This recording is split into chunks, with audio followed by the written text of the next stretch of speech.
Hey, John, by chance, do you remember the first time we met and the advice I gave to you? You said, well, what you really need to do is wear shoes, because I was wearing flip flops.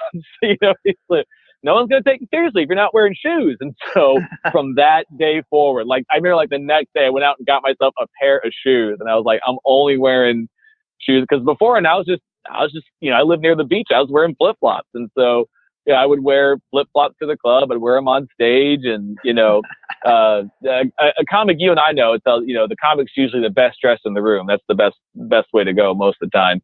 But then I remember I was catching up on the podcast. I went back and listened to all the episodes, back into the Gavin days, and I remember one podcast you mentioned it, and I was like, he's talking about me. I wanted to yell through my phone. I wear shoes now. I'm wearing them. So, what's funny is that show was at a church, and I thought, is he doing this because Jesus wore sandals? Is he really? Yeah, right. Really going for that niche crowd. Yeah. Welcome to the School of Laughs podcast, brought to you by schooloflaughs.com. Whether you're an aspiring comedian, a part-time pro, or a speaker who wants to become funnier, this is the podcast for you. We'll break down tools, tips, and techniques to help you get bigger, better, and more bookable. And now, here's the show. Welcome to the podcast. This is Rick Roberts, a shoe-wearing comedian. Hey, I've got a great episode today with John Feltz. He's going to give us tips on how to customize your show with comedy specific for a client. He's going to talk about how to produce your own comedy shows, and we'll discuss a little bit of how you can maintain a life and comedy balance. John is a great comedian, has a full-time job as well, produces the comedy shows on the side, and is just kind of hustling across the board. So he'll give us some great insights on how you can do all that and keep your sanity. I would like to thank our Patreon supporter for this episode, Jeremy Lee. Jeremy Lee is from the Pacific Northwest, yet to meet him, but I may coming up on a couple of shows I'm doing. If you're in that area, feel free to pop out to these shows as well. January 25th in Centralia, Washington, just south of Seattle, and Raymond, Washington on the 26th. Those are both open to the public, as well as January 20th in Whiteville, North Carolina. All three of those shows are fundraisers. There's no ticket price. There's just a suggestion for some donations during the show. So great chance for you to come out, catch a show with no charge. If you like to save dollars and see comedy, I also have two shows in early February, the 1st and the 7th at TBN Studios in Hendersonville, Tennessee, where we do the taping for the Huckabee Show. Feel free to check out that. You can go to Huckabee Tix online and get free tickets to those shows. All right, let's get into this episode with John Feltz. Hey, John Feltz, how's it going, sir? Hey, what's up, Rick? How are you, man? Man, I'm doing all right. I've been enjoying a little break after the holidays here and ready to get back into things. How about yourself? Doing just fine. Yes, also a wonderful break, as much as it can be. And it's wonderful to be on your podcast and join the ranks of the fine people who have been on it before. Well, we've had some good ones, and I'm glad to add you to it. For people that don't know you, real quick, let's just talk about what your home situation is, kids, wife, that kind of thing, and then I'll get into your comedy career. I've got two children, 1 and 3, and I'm married, live in Wilmington, North Carolina. Started comedy before that, so it certainly does complicate things, but certainly wouldn't trade it. So I'm loving living here on the coast, and if anything, the kids help provide some great material. So they've been just a wonderful blessing in addition. Yeah, no doubt about that. And since comedy started before all the family, everybody knows what they're in for from the very beginning, which is also kind of helpful, I think. Yeah, and that was intentional. We definitely, kind of made this leap and decision together purposely before we planned on having kids, because we knew the risks and kind of counted up the costs. And so we thought, well, this is kind of the time to give it a try. Not that you couldn't give it a try, but it certainly does pose a lot less risk, and was definitely part of the decision. Yeah. And how long have you been married now? I've been married 8 years. I actually just celebrated my 8-year anniversary. We got married on the 1st of January, so passed by year number 8. Man, you're smart in a lot of ways. Get married on an easily memorable date. Yeah, right. Well, it was 1-1-1-1, so definitely also intentional. Just Easy to remember there. 2011, January 1st. Not hard. Now I have to wonder, when did you meet her? Like 10 years before that, but you're just waiting for the right date to line up? Yeah, exactly. Right. Gotcha. And just real quick, how old are you? I'm 33. I definitely look a little bit younger, and that poses its own challenges and advantages. But yeah, I'm 33. Started when I was 20. Started professionally when I was 26. Took the leap. Quit my job when I was 26. Were you in marketing after college? Is that what you started off into? Yeah, well, yeah, just marketing, sales. I took a management position that kind of was a jack of all trades. You do marketing, you do sales. You simply kind of run a few branches of the company and kind of try to work your way up. So I went to school for business just because I really always did try and play it safe and very much close to the line as I could. I wasn't a huge risk taker when it came to kind of the important decisions in life. And so when I did finally make that leap, it was pretty unlikely, pretty unlike me, and was definitely one of the few times I was going to do something like that. So that's cool. And how long, you said you'd been doing comedy before you took the leap? Was it several years, 3 or 4? Or? But first time on stage, I was 18. It was an amateur competition in college. I'd always been a joker, and I thought, if there's going to be a time to give it a shot, this would be it. And it felt, I didn't kill, but I didn't bomb. Just kind of felt like treading water. And so each year the same competition happened. And then on my 4th year as a senior in college, I actually won the competition. But then, I live in a kind of a smaller city. It's Wilmington, North Carolina. There's not too much happening here. It's just the right size. But a comedy club opened up about a year after I started working. Just started going there for open mics, and kind of just snowballed after that. So first time on stage was 18. Started really getting into it in my early 20s when I was working, and 23, 24, and then took the leap at 26. Gotcha. And I'd imagine some of those business and marketing skills have helped you since in comedy, right? Yeah. Certainly the customer service aspect of it has helped me a lot. It's really funny. The actual on stage and telling jokes is really only a part of the business. I have found that being easy to work with and being friendly just goes so far. It can really help you out if your show wasn't all it was cracked up to be. And it can also, make you seem really down to earth if you have a really great show. So it works on both levels. But that customer service aspect has really positioned me well, just because a lot of folks don't like working with someone who can really be over the top or that's really difficult. And a lot of folks don't know how to interact with people and customers. They kind of just make it all about themselves. And so I was really grateful for the skills it taught me in that area. What are some tips you could offer some people as far as comics who may be introverts or a little too focused on themselves? What are some things you could tell them they could try to do to connect a little bit better with the people that hire them? Well, I mean, I would use the golden rule, treat others as you want to be treated. I think we've all worked with someone who's difficult before. We've all had to deal with someone whose standards are just real high. And it's especially awkward when they're not really bringing a lot to the table. I had guys, when I would do comedy competitions or when I would do contests, there were guys who just thought the world of themselves and they really weren't special. I think just having a humble attitude, realizing that you're not going to wake up tomorrow and be Jerry Seinfeld. You're not Chris Rock. You're really just, an average guy trying to give it a go is the best way to go about it. And again, it works in all situations. If you kill, you have a great humble attitude. People are eager to work with you. And if you bomb, like we all do, we've all had a bomb show. You didn't puff yourself up and, make people think you were more than you are. So just a big thing that's helped me is I started producing shows and putting on shows, and that really gives you a view into the other side of the coin. So I'd say, do competitions, think about who you like, who hasn't worked well, and just treat others as you want to be treated. It can be as simple as that. Yeah, and I was going to ask you about producing your own shows because you got a Clean Comedy series that you run close to where you're at. What are first, tell us about the series, and I'll get into some of the things that comics are doing well to get on your radar, and maybe some things that comics have done that kind of backfired and didn't get them into your show. No, well, for sure. Well, it started because I had pretty much performed at every church here in town. I do a lot of Christian comedy, and so in your hometown, you kind of max out your time and your ability. I did that very early on because that's how I got my start. So after I kind of maxed out as much as my material, about 2 hours, I did every church either once or twice.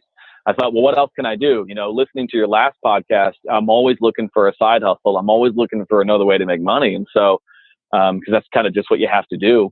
And so I thought, well, I'll just start producing shows. I've been doing this long enough. And so I'll just start putting on shows. And just like anything comedy related, you think it's going to be very easy and simple. Like, oh, I'll just put on a show. Everyone will show up. I'll sell out and, I can make money and give to charity and pay these comics whatever they want. It'll be simple, and you learn very quickly, just that's not the case. And so it's been a fun learning experience, but also a great way to grow and really appreciate those who are putting on shows that you get to perform at, because there's a lot more, just like anything else, that goes into it than you thought. So I just decided to start putting on shows because I'd maxed out my time here, was looking for something fun to do, something I knew and was kind of good at, and that I had, some experience doing. So I really enjoyed it. We've got our 6th show coming up here at the end of January, but we've been doing it for about a year and a half. And I just decided to do it quarterly. I didn't want to do it too often to where people could say, oh, I'll go to the next one, but I didn't want to do it so sparingly that people, forget about it. So I just kind of do it quarterly, trying to build the brand. And we wanted to have it be for a good cause as well. So we give a good portion of the money to the domestic violence shelter. And I've had a great time getting to meet just some amazing comics who have been wonderful and willing to come and spend time with us here. As far as comics I look for, I try to, we're on a budget. We're not a huge room. We're not a comedy club, and we give some of the money to charity. So I've got to find comics who are hopefully going to be in the area or at least nearby, or that I can do some kind of trade with, and try my best to work within a budget. And that took time to develop too. I started just by being, spending galore. I'll get whoever I want. I'll spend this much on advertising, but you learn very quickly just that you're at the mercy of how much money you're actually going to make. So it's been a really fun process, and I've had a great time being able to do it. What kind of venues are you putting the shows on in? Well, it started with, I knew a guy who was opening a theater, and it started with him asking me, like, hey, are you interested in giving me some names or helping produce shows? And it was going to be for a very little amount of money. And when you do a theater, there's a lot of money has to go a lot of different ways. Fortunately and unfortunately, the theater actually shut down and went out of business. And just because of some, I think it was just some code stuff, very insignificant things. And so I had already booked this guy. I had already told him and paid his deposit and everything. So I was like, snap, I got to find another venue. So luckily the wonderful folks at my home church agreed to let me kind of rent out the building and just use the space. And so I started using this church and another church. If my church wasn't available, I would just use this other church. And so I've been using churches. They have a built-in audience. They have great venues, great setups typically. And I've been real fortunate to have some wonderful churches around town that have allowed me to either rent their space or give it to me for a lower cost, since it's, for a good cause. It comes with its advantages and it comes with its disadvantages, but that's kind of going to be with any venue that you use. So. Yeah. And let's talk about that for a second. Cause I think you even posted about it somewhere, looking for tips on how you advertise a clean show, without necessarily saying it's a clean show. And also, if you're going to have it in a church, people who might like clean comedy but not be willing to go into a church, you've got some barriers there. What have you found that helps work and maybe still struggling with in that area? Basically, a really great comic told me one time, you need to just be as universal as possible when you're trying to find a crowd. Even fishing with the biggest net is a big help. So you want to get the people that want clean comedy, but you also want the people that might not come into a church. You also want people that would come into a church, and so you want to cast a big net. That's kind of been my goal. And so I think Derek, Left Arm Comedy, said it best. He had a great name for his called Bleep Free Comedy. So it wasn't too spiritual and over the top there, but it also wasn't too not in that direction as well. So the challenge for me has just been trying to find someone that's universally appealing. You don't want someone that's going to only attract old people. You don't want someone that's only going to attract young people. You kind of try to find a middle ground of someone who's performed for a variety of audiences. The other thing that helps is being able to get a variety of comics. So getting, racially diverse comics, or getting female comics, getting male comics, getting comics on the upper end of the spectrum age-wise, and sometimes on the younger end, so that people understand, there's going to be a variety, but we're going to have a winner each time. And so for me, it's been, let's use a big net, let's cast out and get as many people as possible. I don't have to call it a Jesus spiritual white horse landing comedy show. The fact that I'm having it in a church should be enough evidence for people who might like Christian comedy to be able to come, So I just decided to go with Clean Getaway. So people know it's going to be a clean show, but it's not necessarily, pushing the barriers on people who might not step into a church. And we don't hold it on a Sunday morning. It's usually on a weekend night. It's next to a bar. So, I've had plenty of folks come out who wouldn't traditionally walk into our church.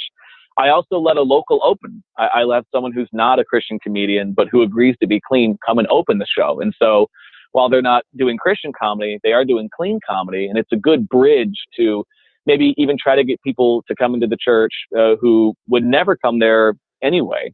I'm a spiritual guy, my faith plays a big role in my life. So I've got a secondary goal, which is to get people to come into the church in the first place. So, I'll use any tool that I can. So it really works on a lot of fronts. I like that. And I like the fact too, that you mentioned having a diverse lineup, because I tell you, it's tricky. Most of my friends are just like me, old white guys, and I don't want to do a show where it's just three. It looks like Mount Rushmore up there. We're all got receding hairlines. We're old. And somebody looks up there like, none of those guys look like me, so I'm not going to go to that show. And plus, I think you're always shortchanging the audience if you assume that they just want other people like you up there. I think, to diversify your artists will diversify your audience as well, and the more people you get in the door, the better, for sure. Well, and remember, a lot of people who look like you are going to have the same perspective as you. So if you're older, if you're an older white guy, you're going to tell a lot of jokes about, things that affect your life. Whereas if you're a young black man or a middle-aged woman, you'll have things that appeal to you. Now, each comic that I look at, okay, they're speaking from their experience, but they're also universally appealing. Of course, whenever you perform, you're going to speak things from your own perspective, and that's good. But how much can you speak to other people's perspective? I mean, a big part of comedy is trying to find things that we all notice. So, and as a performer, you have to assume that in the diverse age we live in, your audience is going to be that way too. So, again, it plays to it plays to all fronts. Yeah, and that's been a realization for me the last couple of years. Is I used to think that the best comedy was always stuff we could all relate to, and many times it is, but some of the stuff I laugh hardest at is stuff I wasn't paying attention to that somebody else brought to my attention, and that's going to be done more often from somebody that doesn't have the same perspective as me. And that's not to say that niche isn't important. I mean, the reason a lot of comics are successful is because they appeal to a completely niche market. There's definitely a time and a place for that. But right now, when you're just getting off the ground, you need as many customers as possible. And that means, casting a wide net at first, and then you could possibly narrow it in. But, clean comedy is already kind of a narrow approach. So, you kind of just have to play it as smart as you can. Right. And let's talk just a second about how you promote the event. Let's say you've got already somebody in mind for October or something like that. How many weeks out do you start promoting it, and what channels do you use to get the word out? So I put them on quarterly, and as soon as I'm done with one, I start the next. Again, it's a learning experience. I'm definitely not an expert. I've had to learn just by trial and error. I try to get as much advice as I can, but it's not a commonly practiced market. So at first I thought I'll pay the comic whatever they ask, and I'll buy as much advertising as I can afford, and I'll go over the top. I'll be on radio. I'll print a bunch of posters. I'll spend all this time going around town. But what really helped me is, and again, once I started going over budget and losing money, I started to learn I can't do that. I have to really narrow and pick which ones work best. And so what's really helped me is I use, to sell tickets, I use the program brownpapertickets.com, which has just been phenomenal. It's easy to use, which to me is the most important thing, is ease of use. Is it easy for people to buy tickets? But you can make part of buying a ticket is they have to answer questions. And so one of the required questions I ask is, how did you hear about it? You know, was it radio? Was it Facebook? Was it posters? Was it a friend? Was it our newsletter? And I found out, you know, I wasn't targeting the right people on Facebook. Just Facebook wasn't being friendly to us or something, but no one had heard about us on Facebook. And I had spent a ton of money on Facebook ads, and most people heard about us through the local radio stations that I was using. And so a lot of people didn't see us on posters, and so I didn't spend as much on that. I still do Facebook, I still do posters, but it enabled me to really hone in on where people were hearing about us from. And thanks to your program, I was able to, it really showed me the importance of having a newsletter and having that customer base, because what we're doing is we're building a brand, we're building a base. You know, I've had people that have come to every show since the first one, or every show since the third one, because once they get a hook of our product, or once they get a taste of our product, they get hooked. And so, you know, it's important to keep that communication up. And our newsletter has been a really big asset. I've really appreciated your emphasis on that. I saw Mike Goodwin do that, you know, when he came, and I thought, man, I've really got to get more on top of this. And so, I send out about 4 newsletters in between each show and just say, hey, it's getting closer, or hey, mark your calendars, or this is our next comic. But I try not to overlap, because I'm nervous that if I overlap and tell them who the lineup is going to be for the next 3 times, they'll say, oh, I'll just miss this one and go to the next one. So I really try to emphasize on each comic, you know, this is it. This is the one you want to come to. This is the one you don't want to miss. Don't worry about the future ones. We'll deal with them later. This is the one that you want to kind of come and see. So that's worked well so far. And I'm proud to say we broke even on our last show, which was really exciting. That was a big milestone for us. And so we're still operating in the red, but with each show, we get more people, we get more recognition, and we get more excitement about what's coming up in the future. So I'm very optimistic, but just like anything, you know, you have to be patient and understand it's going to take investment and take slow growth, unless you're just a genius, which most of us aren't. So. Right. That's great. And so I guess best case scenario, you're able to have, as the show come up, say the next show you have coming up is already booked, you're selling tickets, and then you have the next comic in line for the next one. So at that show, when it's wrapping up, you can promote the next one. And do you sell any tickets on the way out the door to the next one, or get the word out, or hand out flyers? I mean, I know it probably doesn't always work out that way. I haven't done that yet, just because it's challenging, because this is essentially a 4th job. I've had to add this to my other work. And so a lot of times I'm just flying by the seat of my pants, and being able to put it on is a complete miracle, because there is no staff. It's literally me and my wife putting on this whole thing. And so now I will say, if you can get a church involved, if the church gets behind you and they're willing to sell tickets or get the word out for you, then absolutely you take advantage of that. They want to be a part of it, and that's great. My church and other churches have said, hey, you're welcome to rent the building. We'll give you a great price, but we've got a lot of other things going on, and I don't ever want to get in the way of the gospel. I know that the church is doing a lot of important stuff, and so if they don't want to get on board, that's fine. And honestly, there's advantages to being independent. You know, you get to call the shots and do things your way, whereas if you work for the church, there can be some compromise on what they will or won't do. So if a church gets behind you, that's definitely a little easier. But I have to really be careful about who I hire. And sometimes that's a process. Sometimes it takes, you know, a month to get the comic that I want at the price that I want, because, you know, it's a very narrow market. There's not a ton of people out there that are willing to work clean. And honestly, I don't live in a big city. I live kind of off the beaten path. We don't have a ton of stuff come through here because we're on the coast. You know, most people go to the big cities like Raleigh and Charlotte. But you know, we're a little closer to the coast, and so we're a little just further away. So it's also tougher to get people to come here that would normally go to a bigger city. So I'd love to grow. I'd love to expand. I'd love to have it grow even bigger. But with it not being my primary job, it's really only meant to be a side hustle. And it's, you know, it's just a lot more than I thought it would be. So I'm not going to give up on it. I love working on it. We've had great success, but I wish I could do more. But at this time, it's just, you know, it's just taking a lot of patience. Sure. Sometimes I don't think people realize comics who are lucky enough to be booked on a show, how much goes on behind the scenes just to get the show to happen. So Yeah, and it's a good eye opener. I've maybe produced a couple of shows here and there and some graduation classes, and that's like you say, even a small show like that takes a lot of extra time, and you got to figure out how to get it promoted correctly. So you also don't want to, the danger is you don't want to ruin the brand either. If you spend too little and bring in a comic who doesn't know what they're doing, they'll derail your brand. If they put on a bad show, then people say, well, I can't trust, Clean Getaway. I can't trust the Bleep Free or whatever.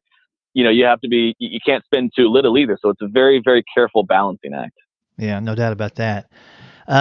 You also do a lot of corporate events, and you were talking about customer service earlier.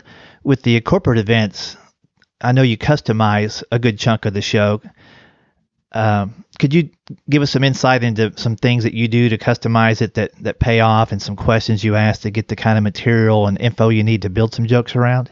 Certainly. Well, it all started from necessity. I only had about half an hour of material, but the contracts were saying, we need 45 minutes. And so it's kind of a sink or swim, which is a great way to learn. You talk to guys like Bob Smiley, who had to sink or swim on very hard shows, being outdoors, opening for a concert. So it's a great way to learn.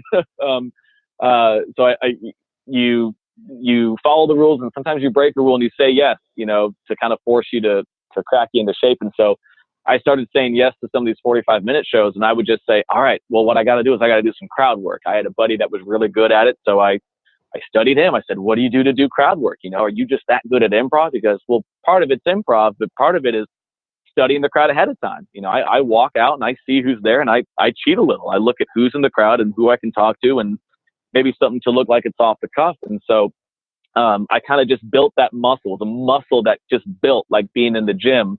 I started customizing shows, and then it just became, something that came very naturally. And so I started really making that intentional, and turns out people love hearing about themselves. People like themselves. And so when you make the show about them as opposed to yourself at first, they really appreciate that. And they trust you that you're a naturally funny person. You're a person that can make jokes about anything, not just a rehearsed, hour that, you've memorized and committed to memory that has nothing to do with them. So what I do now is I call them ahead and I say, hey, I want to make the show about you, and I want to tailor fit it to be as much about you guys. And so, how can I serve you? If you tell me who's always late, or who, is really organized, or who's just a big, Bears fan or something like that, anything is helpful. The more you send me, the more I can sift through. And so my wife is actually my writing partner. It helps me married to someone who's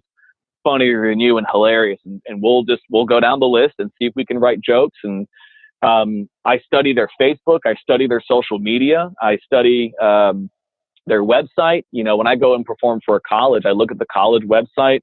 All the kids are very active on social media. And so, you use anything at your disposal. You can look at the room, talk about the room, talk about, what a year's been for them. And on the same level, don't talk about bad stuff. Ask if there's things you can avoid. Is there anything that you need me to steer clear of? That especially, is good to know at some churches. Now, you want to be careful as far as asking that, because it kind of gets them thinking like, oh no, is there something you might say? So I try to figure out the taboo stuff on my own. Even though it's clean, there are certain subjects just to steer clear of in general, like politics or, religion if it's a corporate event. But, and it takes time, and it's an investment of time, but corporate shows also pay more. I don't do this kind of research for a club because it's, you can kind of just do your regular universal stuff, but for a corporation, they're also paying you a lot more. And so to me, it's worth that time to keep getting hired at corporate shows to put in that little extra effort. And as a third tier, it's also helpful to just write. It's good practice to, write some stuff and to get used to writing jokes about the information that comes into your life. And so it really works on a lot of levels. And I would definitely recommend it. It's like crowd work, but for a corporate crowd. So I know that was a lot, but it's been a very big part of what I do. No, it's super insightful. And I'm sure, too, over time you find a few go-to lines that kind of work regardless of the company. You just kind of plug the guy in that fits that demo and the joke. And then Absolutely. Absolutely. I've developed a new opener because of that. And openers are the hardest jokes to write, in my opinion. So I wrote a joke for a company. It turns out it was very applicable to other companies too. And I thought, well, shoot, I just wrote me a new opener. That's a big feat. Yeah, it's priceless having new openers. That's the most important joke you tell in the show, in my opinion. Yeah, and kind of along those lines. So, you've got your material, you've got the customized material for this particular client. How soon do you get into that customized material? Do you kind of establish yourself first and then kind of ease into it, or is it, I'm sure it varies a little bit, but is it a spot that works best? That's a very good question. Customized stuff is always high risk, high reward. I've gotten really good at it, so I get the benefit of the high reward area. But it definitely was bumpy starting, because I think one of your podcasts, maybe 1 or 2 times ago, talked about how you start the show bad, or if it's new and not tested, it could kind of go south. But luckily, I've been doing it for so long now that I can kind of lean on it being pretty good. I do it right off the bat. It's kind of like when you go to a comedy club where everyone can see each other and you do crowd work. You get your crowd work out in the beginning. It really helps establish a connection with the people that you're performing for. Now, I always have a self-deprecation element in there too, because you don't want to make fun of other people without kind of poking fun at yourself. So I found a way to really be able to mix it in. Now, I typically do it right off the bat at the very beginning, because that information is new. And again, it builds trust that this guy can write jokes about anything. He's not just, rehearsing something he memorized. It's something he obviously did very recently, because he's not a part of our company. Now, I have had a comic, one of the most valuable things you can do is have a comic come and watch you. I had a comic that come and see me do a show, because I was in her town, and she was like, that customized stuff was some of the best parts of the show. You should spread that out. Try it at the beginning, try some in the middle, and end on it too. And I thought, well, that's certainly something I could definitely try. The hard thing about trying new stuff with corporate shows is that the corporate shows are paying you so much money that you really don't want to risk it. When there's that amount of money on the line, it's really dangerous to try new stuff and not just have it be a 100. So I'm always very hesitant. And like I said, I don't tend to be a risky person, and it makes me very nervous to try new things. But I thought that might be a good suggestion. I definitely might try that. So I'm always open to new things while recognizing, the definites of what works. Right. And, the good thing about trying it out early in the show, and if it's successful, is you can have some callbacks throughout the show and maybe even, wrap up on something that was big. Yeah, for sure. Definitely. And along the same lines, do you have a couple of fallback lines or saver lines for when something just like brand new falls completely flat, just to kind of get the show back on track real quick? I do, but I always think about it after the show's over. It's always, oh, that would have been so good to say, but I wish I had more kind of in my back pocket. But luckily at most corporate shows, you don't get heckled that much. It's very rare. These are professional people who are having a good time and being pretty well behaved. They're pretty good citizens, and so if they're at a company that can afford corporate comedy, so it's rare. I did have I was at one corporate show years ago, and a drunk employee stormed the stage, grabbed the mic, and started F-bombing and saying this and saying that, and I didn't know what to do because that had never happened before. I never expected it. And so finally a manager pulled the guy down, and I was like, I was just like, all right, moving on. Like I didn't know what to say. And later, it was around the same time the whole Kanye, Taylor Swift thing happened. I said, oh, why didn't I say like, oh, I just got Kanye'd or something, like I just, you always think of things a little bit later and it just kind of slips through my fingers. And so, I do have a couple things in my back pocket, but that's definitely something I need to improve on for sure. It happens a little more in the club. It's tougher because in the club, you don't want to get mean. Sometimes the hecklers, I would love to find a kind way to neutralize the heckler, because sometimes I've been heckled at a comedy club and I'll just lay into the person and it just gets really mean. And I thought, man, is that the kind of guy I want to be? I definitely won the crowd back and I shut that guy down. But, as a believer, someone who considers himself a pretty, hopefully Jesus-like kind of guy, like, was that the right move? And so I got to work on that for sure. It should be one of my 2019 goals that you talked about in your last podcast, for sure. It is tricky. Just outside of being religious, it's hard to be the fun, likable guy and then have to step away from that and totally show an anger side, then hop back into the fun part of the show. Yeah. What do you got coming up this year that you're excited about? Anything you want to share with folks?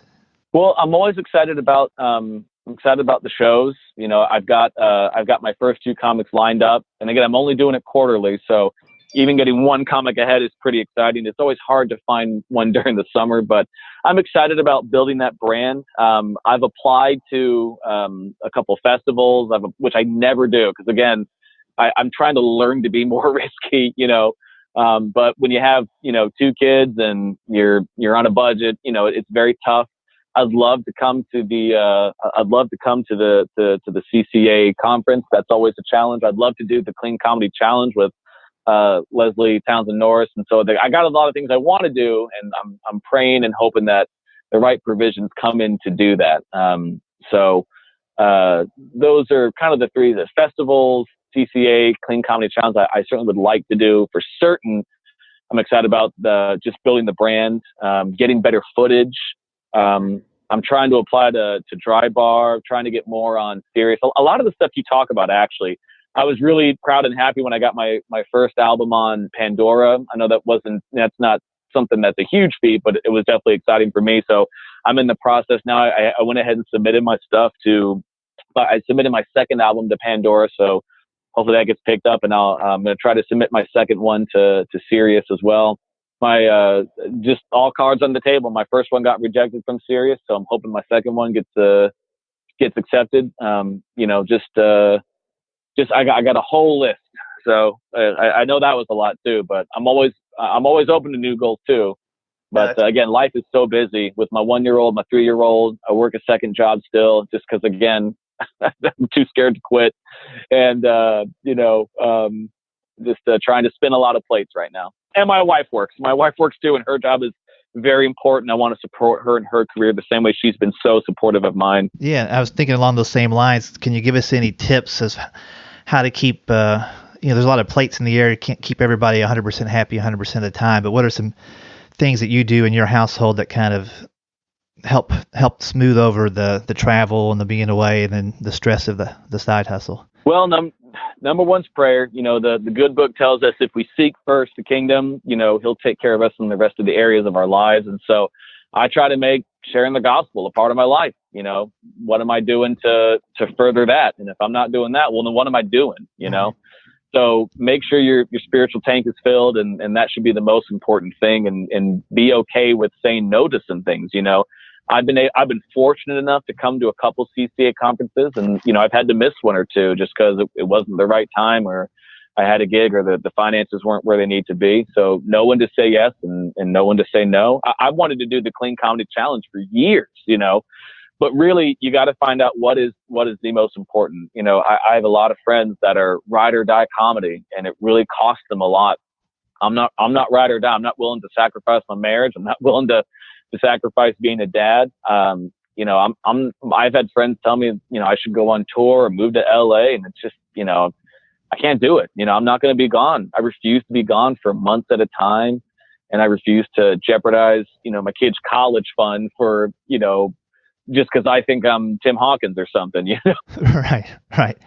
I think it's just knowing your priorities has been it for me. I love my kids to death.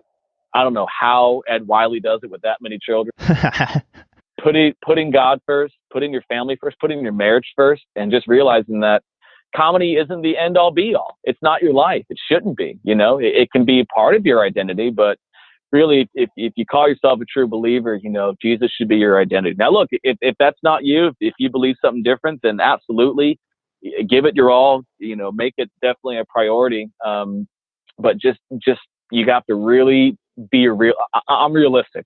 I'm not delusional. I know I'm not a genius, but I know that there's possibilities, and it's going to take hard work. So just kind of trying to find that balance of priorities and being real, but also taking risks.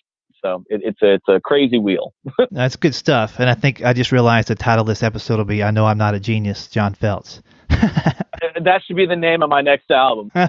Again, go into what's wrong with going into things with humility. You know, look at Right. Dustin Nickerson's whole thing was average comedy. Well, we know he's above average. Right. He's out there crushing it. And so, you know, I think approaching things with as much humility as possible, and that's a challenge for any of us, is just the hands down, best way you can do it. Now, you don't want to be too shy. Comedy requires confidence, but, to me, it's a lot easier to understand what's real than to try to fake your way out there. So.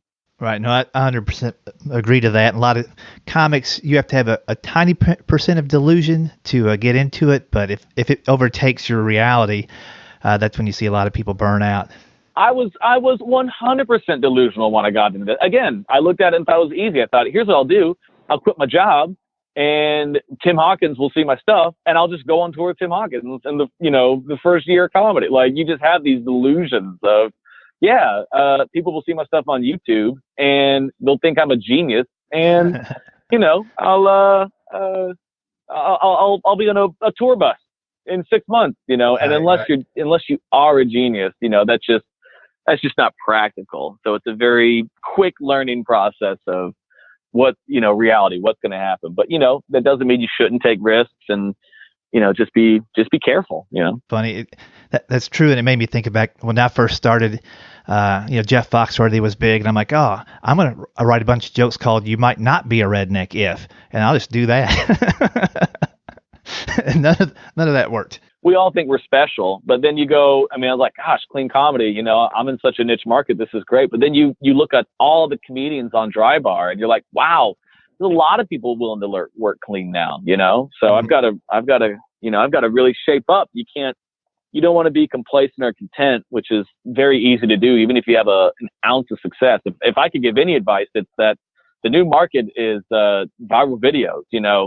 I made a funny video that went semi-viral in 2011, and I was like, great, that was a fun video. I played it before some shows, got tons of views, and then I never made another video. And that was such a stupid move. If I'd ridden that momentum, and just look at what John Chris does. His career exploded because of the following he got online. People would, he said this, that people would ask him, like, I didn't know you even did stand up, Right. It's that insane. And so if there are some different moves I wish I'd made, that was definitely one of them. But, just like getting footage for comedy, getting footage for sketch comedy is extremely difficult. It's costly. It's time consuming. And it's risky, and so I've, as someone who, avoids risk, it's been hard for me to really make that a part of what I do. But once you get it, it'll definitely carry you for a little bit.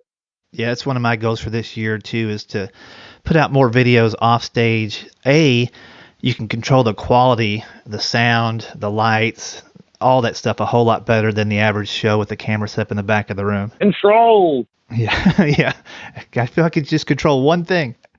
Good stuff, man. Well, I appreciate you taking some time, John. I know we've talked about getting you on here for a while. I'm glad we finally did.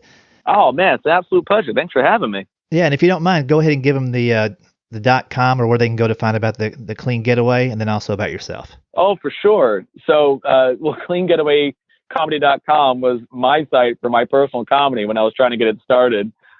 Thank God I finally had someone help me out and get johnfeltzcomedy.com is my official website. So johnfeltzcomedy.com is my official website. It's got clips. It's got, where I'll be. It's got reviews, testimonials. And then I used the Clean Getaway site, as one that was already built for the room that I run here. So cleangetawaycomedy.com. I still post my personal stuff on there just because that's what helps fund it. And it's a good journal. But that'll tell you who our next comic is. It's where you can buy tickets, and it's where you can learn a little bit more about what we do. Sounds great. Hey, John, thanks again. Oh, it's a pleasure. Thank you. Hope you enjoyed that episode with John Feltz. Thought he gave us some very sincere insight on not only how to customize your material for different clients, but how to produce your own show and manage some life-family balance at home. Thanks, John, for sharing that info. Thanks again to Jeremy Lee for sponsoring the podcast through Patreon. You can find out more about that at patreon.com/School of Laughs. And if you'd like to see me at any of the live shows coming up, I've got free tickets, no charge. January 20th in Whiteville, North Carolina. Centralia, Washington on the 25th of January, Raymond, Washington on the 26th. Those are both up in the Seattle area, south of Seattle. And again, February 1st and 7th in Hendersonville, Tennessee, just north of Nashville at TBN Studios, where we record The Huckabee Show. And lastly, if you listened to the last episode about setting goals for 2019, the Goals Tracker worksheet is still available. If you're an Insider Tip Sheet member, you should have already gotten a link to that in the last newsletter. If you didn't read the newsletter, hey, there's a good reason to. Go back and click that link. If you're not part of the Insider Tip Sheet newsletter, it's free. Shoot me an email, schooloflaughs@gmail.com, and request to get on there. All right, you guys. In case you didn't catch it, the email for this is schooloflaughs@gmail.com. I feel like I said that 30 times. I need to do better at these end of the show notes. Anyway, hope you enjoyed it. God bless you. Stay safe and stay funny. Thanks for listening to the School of Laughs podcast. If you'd like to hear more School of Laughs podcasts, you can find them on iTunes and Stitcher.com. And don't forget to subscribe and leave a review. For information on upcoming live and online classes, visit schooloflaughs.com. Until next time, stay tuned, stay focused, and stay funny.